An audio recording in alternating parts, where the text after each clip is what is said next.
주일 아침입니다. 우리 함께 주님께 예배하도록 하겠습니다. 모두 자리에서 일어나실까요? 좌우의 분들과 함께 인사하겠습니다. 잘 오셨습니다. 잘 오셨습니다. 네, 사랑합니다. 사랑의 나눔, 사랑의 나눔, 있는 곳에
기도하겠습니다.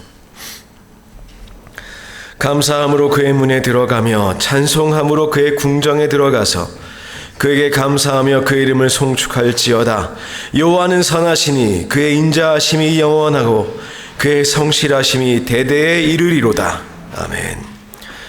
우리를 사랑하시는 주님, 이 시간 주님의 존전으로 나와 예배하기 위하여 저희들 이 자리에 모였습니다.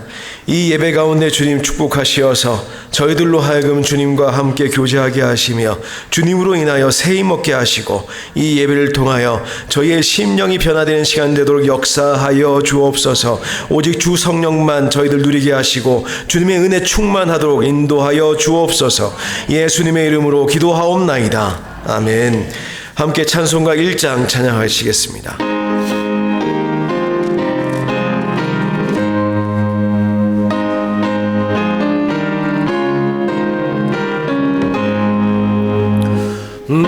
만복의 근원 하나님, 온 백성 찬송 드리고 저 천사여 찬송하세. 찬송 성부 성자 성령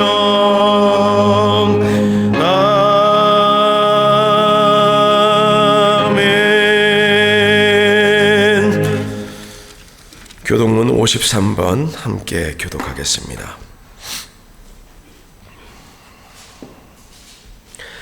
내가 산을 향하여 눈을 들리라. 나의 도움이 어디서 올까?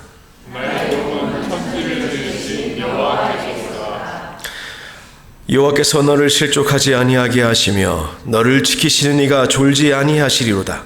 이스라엘 이는 졸지도 아니하시고 주무시지도 아니하시리로다.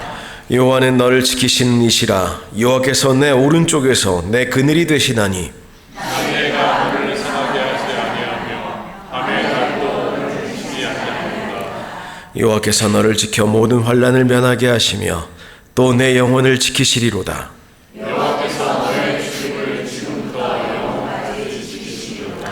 아멘. 사도신경으로 우리의 신앙을 함께 고백하겠습니다. 나는 전능하신 아버지 하나님 천지의 창조주를 믿습니다. 나는 그의 유일하신 아들 우리 주 예수 그리스도를 믿습니다. 그는 성령으로 잉태되어 동정녀 마리아에게서 나시고 본디오 빌라도에게 고난을 받아 십자가에 못 박혀 죽으시고 장사된 지 사흘 만에 죽은 자 가운데서 다시 살아나셨으며 하늘에 오르시어 전능하신 아버지 하나님 우편에 앉아 계시다가 거기로부터 살아있는 자와 죽은 자를 심판하러 오십니다. 나는 성령을 믿으며 거룩한 공교회와 성도의 교제와 죄를 용서받는 것과 몸의 부활과 영생을 믿습니다. 아멘. 모두 자리에 앉아 주십시오. 찬송가 312장 함께 찬양하겠습니다.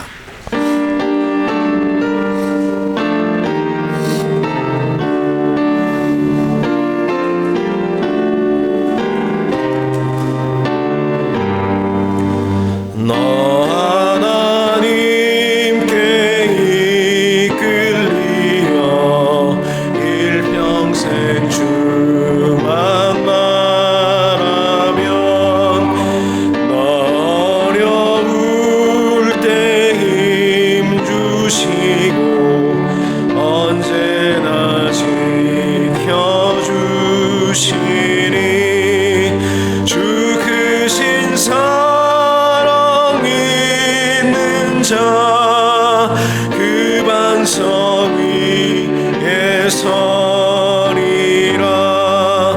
너 설레는 맘 가다듬고 희망 중 기다리면서 그대로 신주의 뜻과 사랑의 만족하여라. 우리를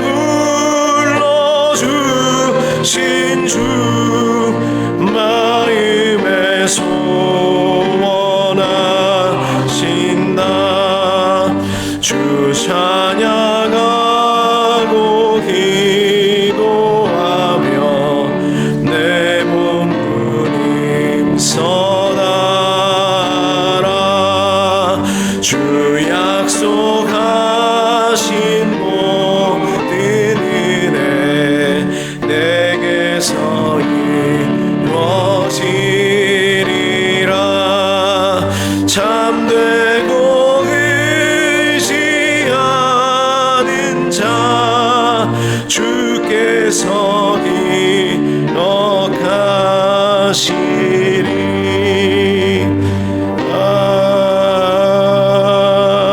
아멘. 배상철 집사님 기도하여 주시겠습니다.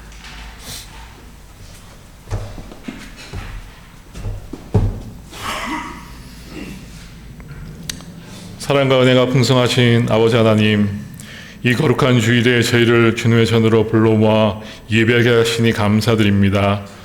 한 주간도 주님의 날개 아래 저희의 삶을 지켜주시고 오늘도 예배를 통해 주님을 만날 수 있는 복된 은혜를 허락하여 주셔서 감사드립니다. 저희의 찬양과 경배를 기쁘게 받아 주시옵소서. 주님, 저희가 한 주간의 삶 속에서 주님의 뜻대로 살지 못했고 세상의 욕심과 염려에 갇혀 살았던 저희의 연약함을 고백합니다. 저희의 말과 행동으로 상처를 준 일이 있다면 용서해 주시옵고 오직 주님만 의지하며 살아가기로 다시 한번 다짐하오니 저희의 마음을 정결케 하여 주시옵소서. 사랑하는 아름다운 교회를 기억하여 주시옵소서. 예배가 살아있는 교회가 되게 하시고 모든 성도들이 주님의 사랑 안에서 서로 섬기며 하나 되게 하여 주시옵소서. 복음의 빛을 비추는 사명을 감당하며 이 멕시코와 열방의 주님의 영광을 드러내는 통로가 되게 하여 주시옵소서. 이 시간 단위에 서시는 주의 종에게 같이하여 주시옵고 성령의 충만함을 허락하여 주시고 선포되어지는 말씀이 저희의 심령을 변화시키고 삶의 방향을 깨닫게 하는 살아있는 능력이 말씀이 되게 하여 주시옵소서. 예배에 모인 모든 아름다운 성도들을 축복하여 주시옵고 각자의 삶의 자리에서 주님의 자녀로서 빛과 소금의 역할을 감당하게 하시고 가정과 일터에서 주님의 보호하심을 경험하게 하여 주시옵소서. 질병으로 고통받는 자들에게 치유의 은혜를 허락하여 주시옵고 어려움에 처한 이들에게 주님이 주시는 평안과 소망을 허락하여 주시옵소서. 오늘 드리는 모든 예배 순서를 주님께 온전히 올려드립니다. 주님께서 이 예배를 받아 주시옵고 이 예배를 통하여서 하나님만 영광 받아 주시옵소서. 우리 주 예수 그리스도의 이름으로 기도합니다. 아멘.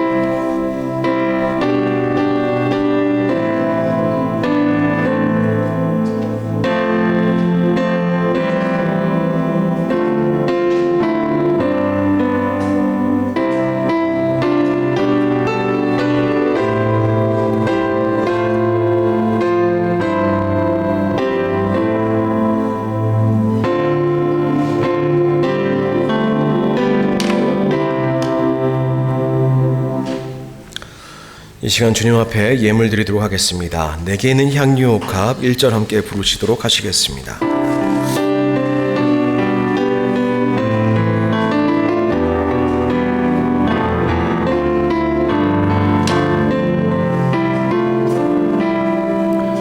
내게 있는 향유옥합 주께 가져와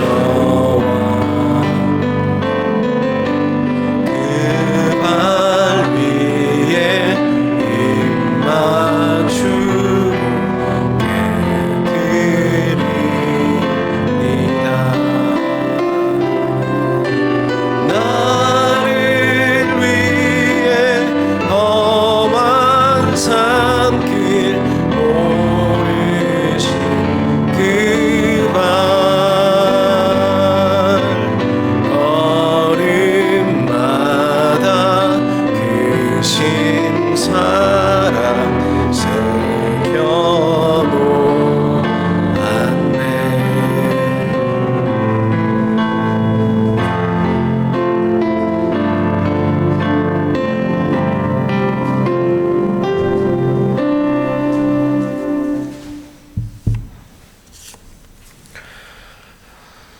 사랑합니다. 축복합니다. 주님만이 우리의 전부이십니다. 언제나 동행하시고 지켜주시기를 기도합니다. 주님만 완전하십니다. 주님 발 아래 지키시고 인도하시는 주님을 찬양합니다. 함께 기도하겠습니다.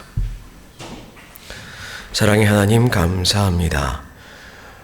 이렇게 주님께 나아올 때에 저희들로 하여금 주님의 사랑을 기억해 하시고 또 마땅히 감사함으로 예물 준비하여 나아올 수 있게 하여 주심을 감사드립니다.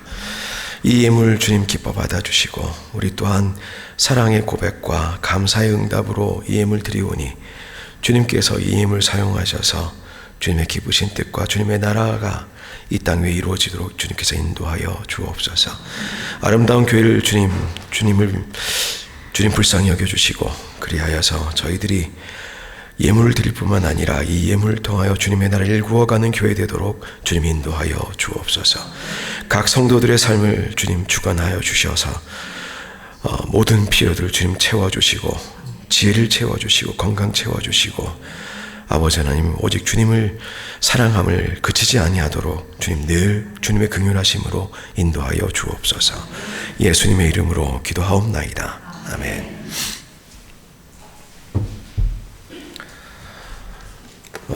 교회 소식 전하도록 하겠습니다. 아름다운 교회 오신 여러분들 주님의 이름으로 환영합니다.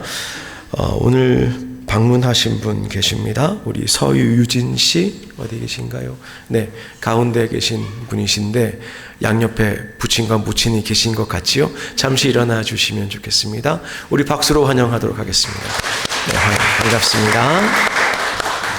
네, 앉아주시면 되겠습니다.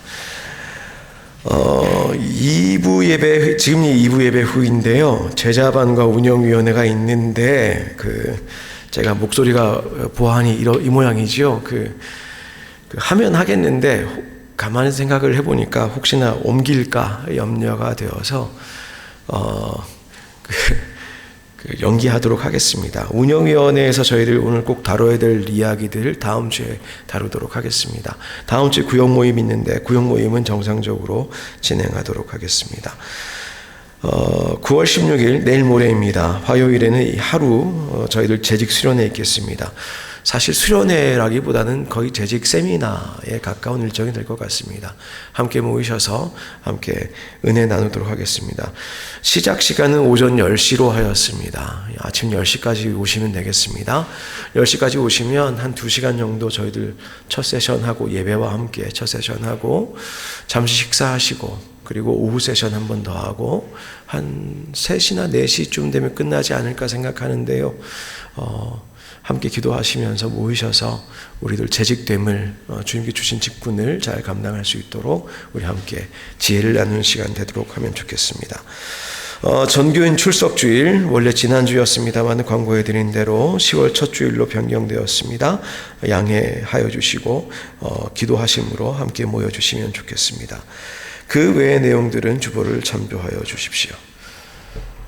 오늘 주시는 하나님의 말씀 함께 살펴보겠습니다. 시편 77편의 말씀입니다. 죄송합니다. 이게 시편 77편입니다.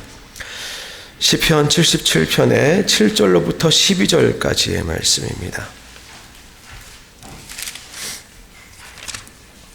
77편의 7절로부터 12절까지의 말씀. 이 말씀을 박신순 권사님께서 봉독하여 주시겠습니다.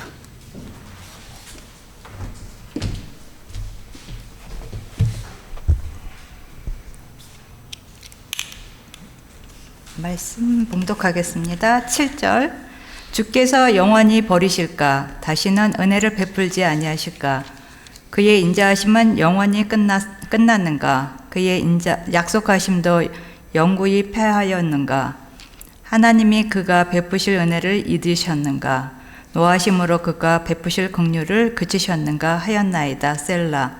또 내가 말하기를 이는 나의 잘못이라. 지존자의 오른손의 해 곧 여호와의 일들을 기억하며 주께서 옛적에 행하신 기이한 일을 기억하리이다. 또 주의 모든 일을 작은 소리로 읊조리며 주의 행사를 낮은 소리로 되뇌리이다. 아멘.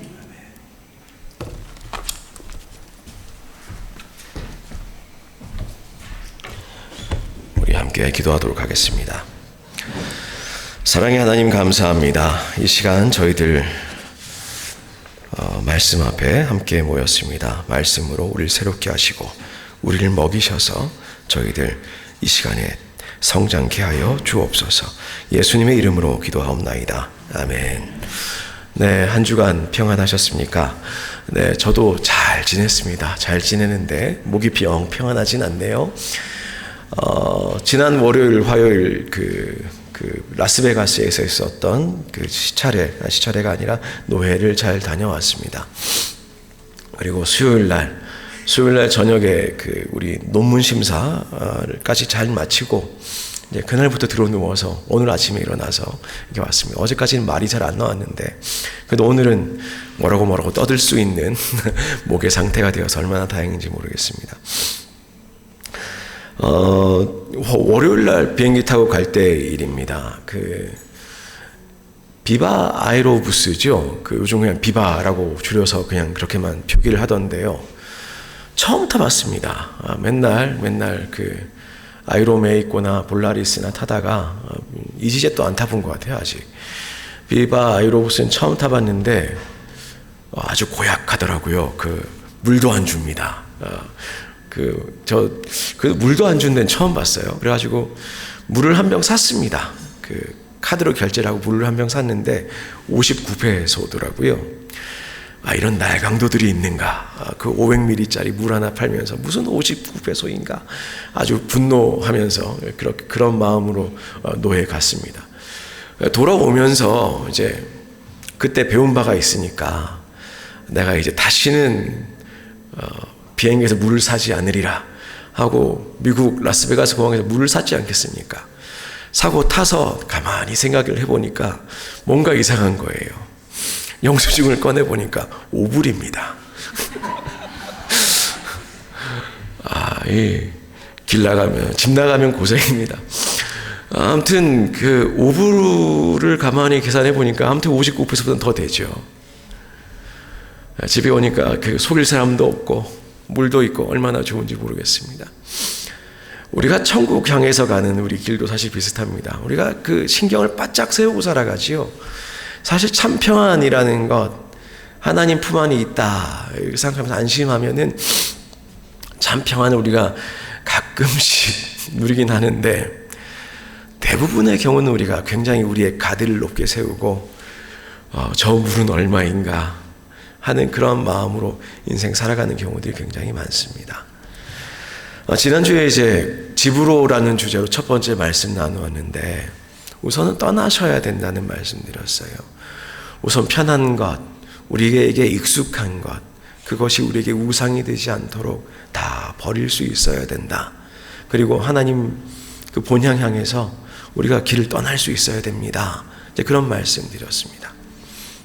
근데 떠나면 단가? 떠나는 것도 쉽지 않지요. 떠나는 것도 쉽지 않지요. 근데 그렇지가 않더라라는 것입니다. 떠날 때만 해도 방향이 분명한 것 같고 제대로 찾아가고 있는 것 같고, 근데 어느 순간 방향이 희미해지고 우리의 삶에 어떤 목적이 사라지는 것 같고 오히려 길을 잃어서 신앙을 가지고 살아가고 있다고 생각을 하는데, 기도할 때 하나님께 이제 그런 기도 드려야만 할 순간이 옵니다. 하나님, 저를 영원히 버리셨습니까? 다시는 은혜를 베풀지 아니하실 겁니까? 인자하심이 끝났습니까? 약속하심 이제 아닙니까? 아니면 혹시 주님 까먹으셨습니까? 저는 한다고 했거든요, 주님. 근데 주님 까먹으셨습니까? 오늘 저희들이 시편 77편을 읽었습니다. 근데 1절부터 6절까지 이야기가 뭐냐 하면은, 저는 이렇게 했습니다. 이렇게 하면 주님께서 저한테 응답하셔야지요. 라는 이야기들입니다. 1절입니다. 내가 내 음성으로 여호와께 부르짖으리니 내 음성으로 하나님께 부르짖으면 내게 귀를 기울이시리로다. 당연히 주님께서 그러하시겠지요. 그런데 나는 주님을 찾았는데 내 손을 들고 거두지 아니하였는데, 다른 위로받기를 거절하였는데, 근데 하나님 기억하는데도 불안하고 근심하고 내 심령이 상한다. 내가 눈을 붙일 수가 없다. 가만히 생각해 보니까 나는 애쓰고 있는데 하나님 나를 지금 혹시 잊으셨는가? 나를 지금 사랑하시는가? 내가 나름 본토 아비집을 떠났는데, 내 익숙한 거 버린다고 버렸는데 하나님 약속은 멈췄는가? 그런 순간들이 있을 수 있다는 것이지요. 그럴 때 우리가 어떻게 다시 방향을 잡으면 좋을까? 이제 오늘 그런 이야기입니다. 우린 다 길 위에 있지요. 예수님 믿기로 결단한 순간 사실 우리는 우리의 익숙함으로부터 벗어나기 시작합니다. 우리가 좋든 싫든 예수님이라는 분을 의식하면서 성령님과 동행하기 시작하면서 이전에 우리가 좋았던 것들 조금씩 버리려고 그래도 무던하게 애를 써보기는 합니다. 그게 늘 성공적이지는 않기는 합니다만은 그래도 애를 써보긴 합니다. 이렇게도 해보고 저렇게도 해보고. 나는 한다고 하는데 주님 왜 은혜가 없습니까? 라는 질문이 본향으로 향하는 그 길 위에서 우리에게 있을 수 있다는 것이지요. 그런데 가만히 생각해 보면 나라는 사람에게 주목하고 내가 한 일에 주목할 때에 주님의 은혜가 참으로 계속 이어지는 일들이 쉽지 않더라라는 것입니다. 예전에 어떤 분이 그랬습니다. 예수님 처음 믿고 이제 이런저런 교육을 받지요. 교회 나와서 이런저런 교육을 받는데 중요하게 가르치는 것 중에 하나가 십계명 아니겠습니까? 주기도문도 있고 십계명도 있고 여러 가지 가르치는데, 주기도문 배우면서 그런 생각이 드셨다고 그래요. 이 계명이 별로 그렇게 쉽게 이해가 되지가 않는다. 아니, 거기 보면 우상 만들지 말고 그것에게 절하지 말고 그것을 섬기지 말라라고 되어 있는데, 근데 가만히 생각해 보면 사람이 뭐가 있어야 믿기가 편하지 않습니까? 라는 것이죠. 뭐가 보여야, 뭐라도 부여잡을 게 있어야, 그래야 사람이 믿고 살지요. 예를 들어서 우리는 그래도 그나마 십자가라도, 한국의 개신교 교회들은 십자가라도 앞에 해놓는 경우들이 많은데, 옛날 종교개혁 마친 직후의 교회들과 예를 들어 지금 멕시코 장로교회 같은 경우에는 앞에 십자가도 없고 교회 건물에 십자가도 없습니다. 그것까지도 다 우상이라는 겁니다.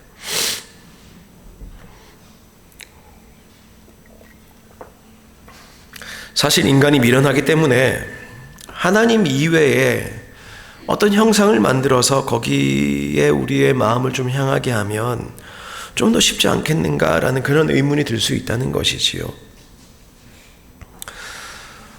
근데 말씀을 저희들이 배우면 배울수록 십계명에서 말하는 제2계명, 우상을 금지하는 그 계명은 오히려 인간에게 자유를 주시는, 온전한 자유를 허락하시는 하나님의 큰 선물이고, 하나님 이외의 그 어떤 것으로도 두려워하거나 위축되지 않게 하는 놀라운 은혜라는 사실을 발견하게 됩니다. 십계명은 하나님이 인간을 협박하는 명령이 아니라 구원의 역사를 이어가게 하시는 하나님의 사랑과 은혜입니다. 1계명을 통해서 참된 하나님만 섬기라고 말씀하십니다. 그리고 제2계명을 통해서 그 섬기는 방식 중에 다른 우상을 다 만들지 말라고 하시는 것이죠. 그 계명에서 3가지 동사가 등장합니다. 만들다, 절하다, 섬기다. 섬기고 절한다는 것은 예배한다는 의미인데, 예배한다는 것의 의미는 고대로부터 지금까지 모든 것을, 나의 모든 것을 나의 예배의 대상에게 귀속시킨다는 것입니다. 다른 말로 말하면 나의 근원이 내가 예배하는 대상에 있다는 것이지요. 그런데 하나님께서는 하나님을 나타낼 수 있는 그 어떤 형상도 만들지 말아야 진정한 예배이고 하나님을 섬기는 삶이 될 수 있다고 가르쳐 줍니다. 인간이 영적인 존재라는 것은 우리들 너무 잘 알고 있지요. 그럼 우리의 마음이 언제 정말 평안한가 생각해 보면, 우리의 마음이 주님과 영적으로 교감하고 있을 때에, 성령으로 충만할 때에 참으로 우리가 제대로 살 수가 있는 것이지요. 다른 동물들은 뭐 어떤지 정확히 알 수 없겠습니다만 그렇지 않은 것 같습니다. 먹을 것이 있으면 만족하고 잘 곳이 있으면 쾌적하게 살아갈 수 있습니다. 근데 인간이란 동물이 신기한 것이, 산에 진미를 주어도, 비단 이불을 덮고 자도, 큰 집에서 모든 것을 다 갖추고 살아도, 이사하면서 조금 더 나은 곳에 가도 마음속에 하나님과 영적인 교감이 없으면 공허함이 생길 수밖에 없습니다. 그리고 사람들은 이 마음의 공허를 다른 것으로 채우기 위해서 끊임없이 하나님이 아닌 다른 그 어떤 것으로 그것을 만족시키기 위해서 살아갑니다. 어떤 이들은 물질로, 어떤 이들은 정신적인 어떤 무엇으로, 어떤 사람들은 종교로, 다른 종교로 대체하기 시작합니다. 그런데 하나님을 아는 사람은 하나님을 통해서만 영적인 만족과 기쁨을 누립니다. 그러나 하나님을 알지 못하는 사람은 여기저기 기웃거리면서 영적인 공허함을 채우기 위해서 애를 씁니다. 불안하고 좌절이 있을 때 있지요. 그 불안과 좌절을 다른 무엇으로 대체해보려고 애쓰는 것이 사실 사람들의 모습입니다. 그래서 우리는 기도합니다. 주님 돌봐 주십시오. 부르짖습니다. 주님을 찾습니다. 손을 들고 내리지를 않습니다. 그런데 한편으로 마음속에 그런 질문이 등장하기 시작합니다. 근데 왜 주님 응답하지 않으신가요? 영원히 버리셨는가요? 다신 은혜를 베풀 생각이 없으신가요? 혹시 까먹으셨는가요? 우리가 하나님은 사랑이시다라고 배우고 그렇게 믿고 있습니다. 그런데 구약에 드러난 하나님, 분명히 신실하시다고 이야기하고 은혜의 하나님이고 정의의 하나님이고 긍휼의 하나님이신데, 노하심으로 긍휼하심을 그치셨는가? 라는 질문이 등장합니다. 주님의 정의를 주님께서 지켜나가시는데 혹시 긍휼을 잊으신 거 아니신가? 라는 것이지요. 그때 우리는 다른 것에 의지하기 시작합니다. 우상 숭배는 하나님을 축소시키고 왜곡시키기 때문에 하나님께서 싫어하시는 것입니다. 하나님께서 왜 우리에게 우상 숭배하지 말라고 하실까요? 사실 우린 우상 숭배하게 될 때에 우리의 근본적인 가치를 훼손하게 됩니다. 우리는 어떤 사람들입니까? 사람이 어떤 존재입니까? 하나님께서 하나님의 형상으로 우리를 만드셨지요. 하나님보다 조금 못한 존재로 만드셨다고 성경은 이야기합니다. 그래서 예수님께서는 한 사람의 영혼이 하늘과 땅에 그 어떤 피조물보다도 더 귀하다라고 말씀하셨습니다. 그런데 우리는 우상 숭배를 합니다. 우상 숭배는 우리의 사람됨의 자존감을 파괴하기 시작합니다. 여러분들에게 하나님께는 여러분이 세상의 그 어떤 무엇보다도 귀하다는 사실을 믿는 믿음이 있습니까? 하나님께서는 인간들에게 인간들을 그 어떤 것과도 바꿀 수 없는 소중한 존재라는 사실을 알려주셨습니다. 그런데 이렇게 멋지고 놀라운 인간이 자신들보다 훨씬 못한 피조물의 형상을 만들고 그것을 신이라고 숭배하는 모습을 어떻게 하나님께서 인정하실 수가 있겠습니까? 하나님께서는 인간을 하나님의 형상으로 만드셨는데 다른 형상을 만들어서 하나님의 형상이 저라는 모습을 하나님께서 어떻게 보고 계실 수가 있겠습니까? 우리가 다른 피조물보다 못한 존재들입니까? 우리가 세상에서 만든 어떤 체제보다 인간이 못한 존재입니까? 그렇지 않습니다. 그렇지 않습니다. 부모가 자녀를 키울 때는 내 자녀가 다른 사람 자녀보다 훨씬 소중하지요. 물론 모든 사람들 다 귀하다고 이야기하지만 내 자식만은 다르지요. 누군가가 다른 자녀가 내 자녀보다 잘났다고 이야기하면 그래도 어느 정도가 이 생각은 할 수 있습니다만은 내 자녀가 못났다고 이야기하면 또 그게 화가 날 때가 있습니다. 내 자녀가 소중하게 열심히 공부시키고 때로는 해외 유학도 보냅니다. 어떻게 그 누구랑 비교할 수 있습니까? 우리가 우상 숭배하는 것은 내 자녀를 다른 인간과 비교하는 것도 아니라 짐승과 비교하는 것과 같습니다. 하나님 시야에서 그렇다는 것입니다. 하나님 보시기에 우리가 제대로 살아가는 좋은 방법이 있는데 그것은 우상 숭배하지 않는 것입니다. 하나님이 얼마나 슬프시겠습니까? 이렇듯 우상 숭배는 하나님께서 혐오하시는 인간의 행위입니다. 우상 숭배는 하나님을 축소시키고 왜곡시킵니다. 창조주 하나님을 피조물로 만들고 상대적 가치를 절대적 가치로 착각하게 만듭니다. 살아계신 분을 죽은 것과 비교하게 하고 보이지 않는 위대하신 하나님을 보이는 세계의 무엇과 대체하게 만듭니다. 인간이 영과 진리로 예배드릴 분을 다른 대상으로 전환시켜서 그것에 예배하면서 착각하며 살아갑니다. 그런데 이러한 착각 속에는 인간의 이기적인 교만이 들어 있습니다. 제2계명 이렇게 시작하지요. 우상을 만들지 말라라고 되어 있는데 왜 만들지 말라고 하는지 아십니까? 너희를 위하여 우상을 만들지 말라. 우리가 우상 숭배한 이유가 다 있습니다.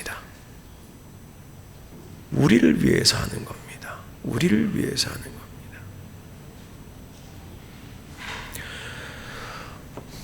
모세가 산에 올라갔다가 내려옴이 더딥니다.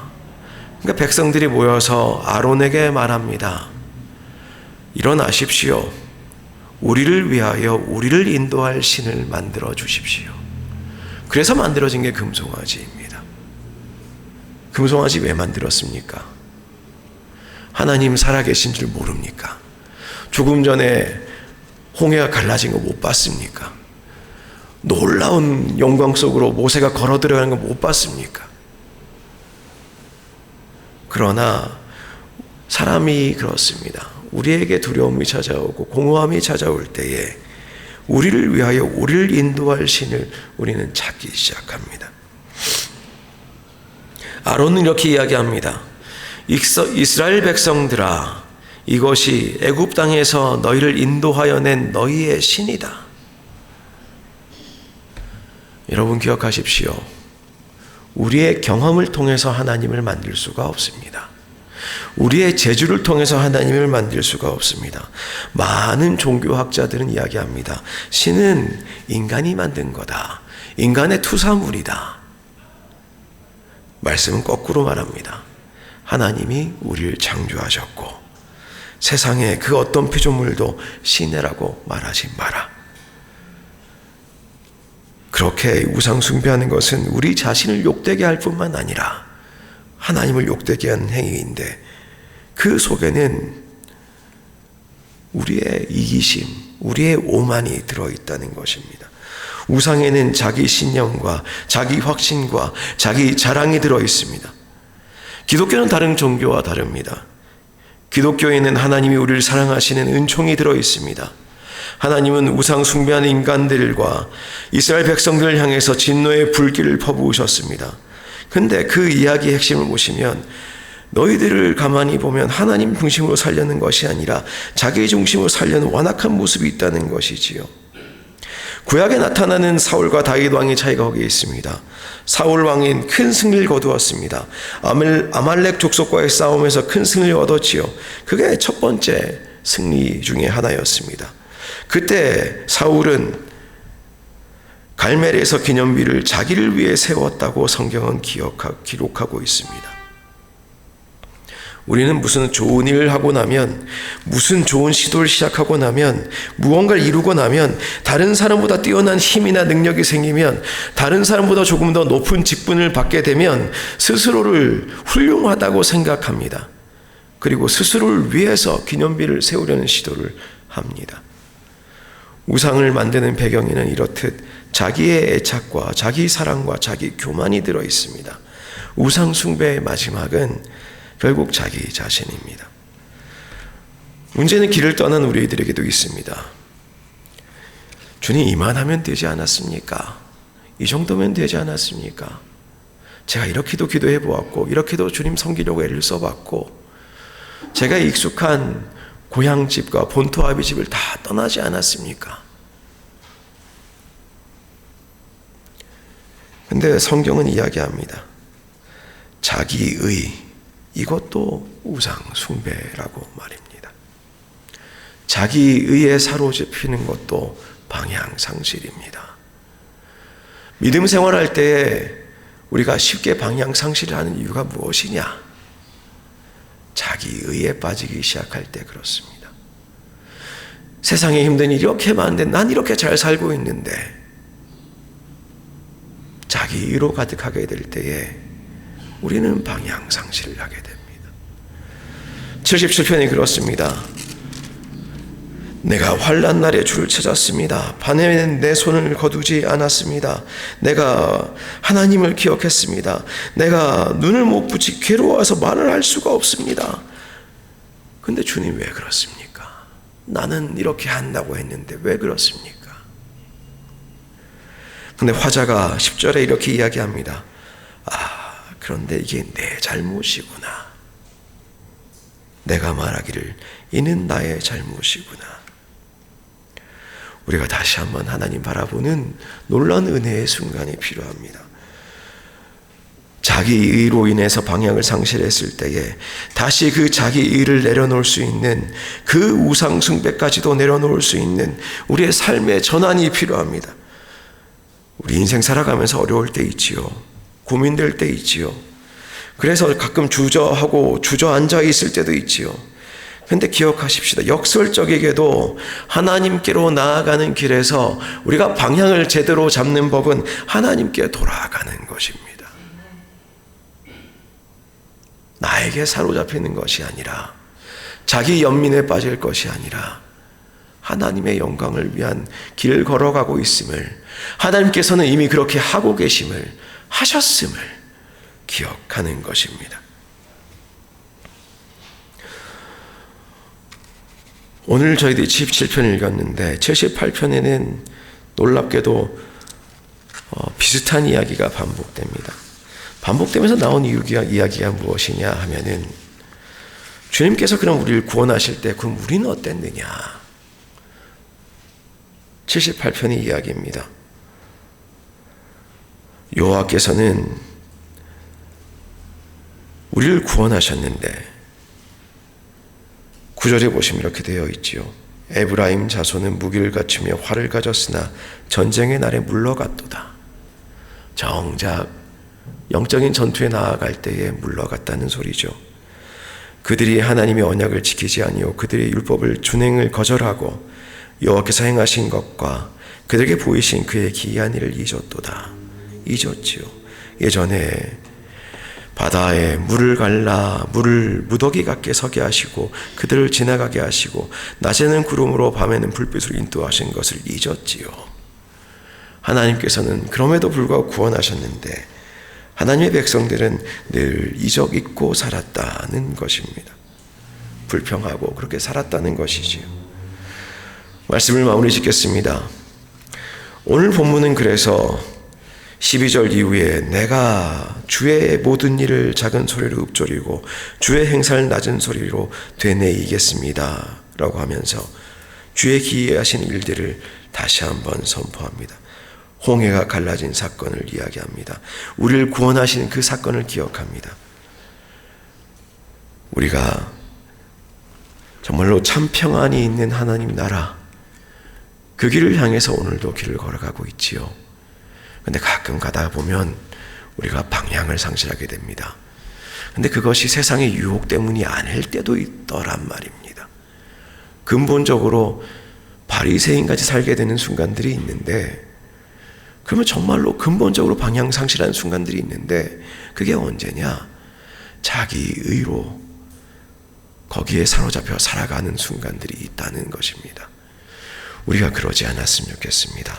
그러지 않고 하나님께로 더욱더 모든 영광 하나님께 올려드리고, 역설적이게로 그런 순간에 오히려 하나님을 찾고 하나님을 향한 예배를 회복하고 하나님으로 인한 은혜를 회복하는 것, 그 순간들이 여러분 안에 충만하게 되시길 원합니다.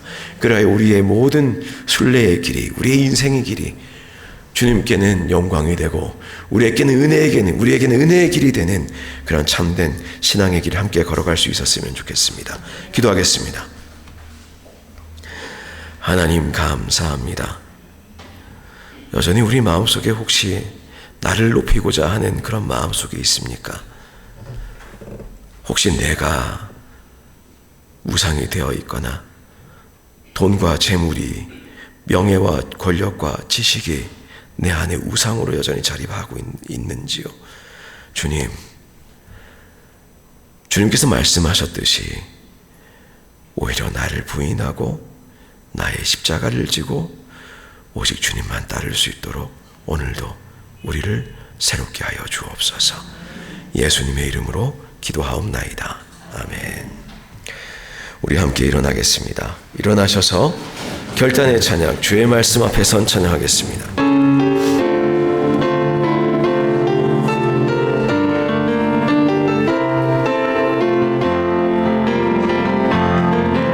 주의 말씀 앞에 선 당신은 참된 예배자, 그토록 찾으시던 하나님의 기쁨,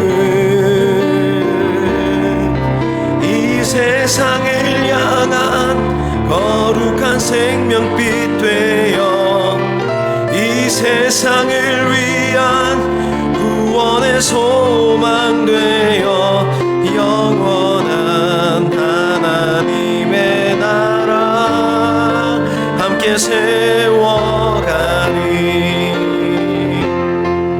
주의 부르심 따라 당신의 삶을 드릴 때 세상은 당신 안에서 주의 영광 보리라. 이 세상을 이길 주님의 군사 되어 이 세상을 섬길 주님의 손과 발 되어 영원한 하나님의 나라 함께 세워가리. 아멘. 파송의 말씀드립니다. 이번 한 주 동안도 여러분들 감당하셔야 될 일 많으시죠.